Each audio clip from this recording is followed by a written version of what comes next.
You want a drink? Not just yet. I want to get cleaned up first. I want something to work out today. Just want to relax and enjoy something. You in a blue funk because of the doctor? Christ, no. I was depressed long before I got there. Well, why'd the prick cancel? A virus or something. He looked awful. Well, this will pick you up. I went shopping today and bought all kinds of goodies. Sandalwood soap. I feel better already. Your very own toothbrush, because I'm sick to death of you using mine. Yeah, and how do you think I feel? You've had worse things in your mouth. And this, something called Control. Notice nowhere on the can does it say hairspray, and the words for men are written about 37 times all over the goddamn can.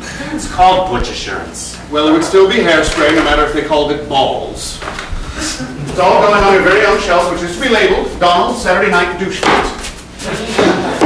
By the way, are you staying the night?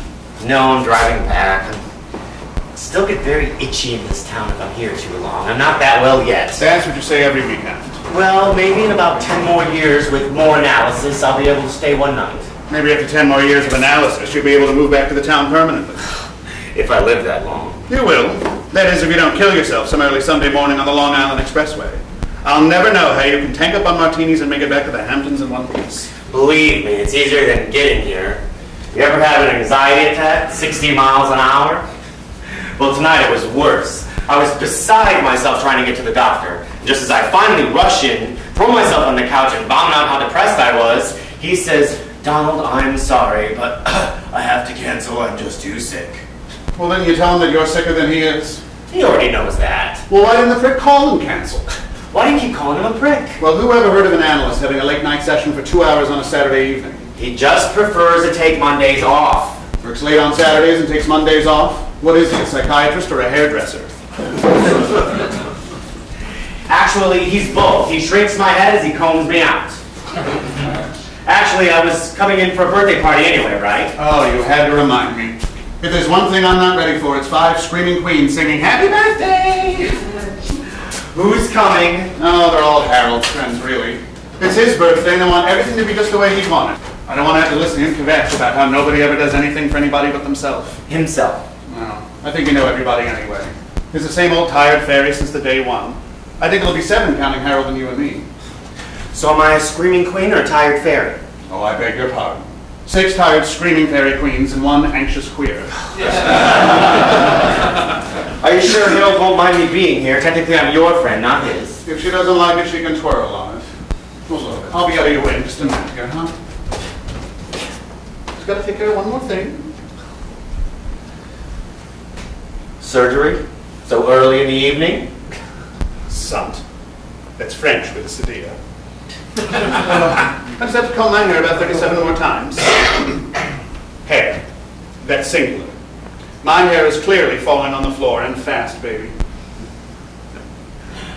Well, you better not worry about that strong wind that might pop up. Oh, I would be in a terrible state then. I would have a bald head and shoulder-length fringe. Not good, huh?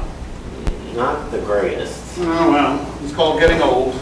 Well, there's one thing you can say for masturbation. At least you don't have to look your best. So what's got you so depressed this evening, other than the usual everything? Oh, Michael, I don't really want to get into it. Oh, how come we have a conversation in depth? A warm, rewarding, meaningful friendship? Up yours. Why, Captain Butler, how you talk. It's just tonight I finally realized that I was raised to be a failure. Actually, I was groomed for it. You know, Donald, there was a time you could have told me that I wouldn't have known what the hell you were talking about. Well, naturally, it all comes down to Evelyn and Walt. Naturally, when doesn't it come back to Mom and Pop? Unfortunately, we all had an Evelyn and a Walt. Crumbs. Don't you just love that word? Crumbs. It's a real Barbara Stanwyck word. Call me a cab, you crumb. Well, I can see all vestiges of sanity have been completely shot to hell. Donald, you're so serious tonight. You're fun-starved, baby, and I'm eating for 2. Forget your troubles, come on, get happy. We're gonna chase all the blues away. Sing hallelujah, come on, get happy. What's more boring than a queen doing a Judy Garland imitation? Queen doing a Bay Davis imitation. Meanwhile, back at the Evelyn Walt syndrome. America's square peg and America's round hole. Christ, how sick Annalise must be of hearing how Mommy and Daddy made their precious baby into a fairy. It's beyond all that now. Today I finally realized how all the pieces of the puzzle relate to them. Like, why I never finished anything I started in my life. My neurotic compulsion to not succeed. I realized it was always when I failed that Evelyn loved me most because, well, it displeased Walt who wanted perfection. And even when I failed to hit the mark, she was only too happy to make up for it with her love. So I began to identify failure with winning my mother's love, and I began to fail on purpose to do it. I didn't finish Cornell. Couldn't find a job in this town. Simply retreated to a room above a garage, scrubbing floors to keep alive. Failure was the only thing with which I felt at home, because it is what I was taught at home. Killer whales. What? Killer whales is what they are. How many whales could a killer whale kill? A lot, especially if you get them when they're babies.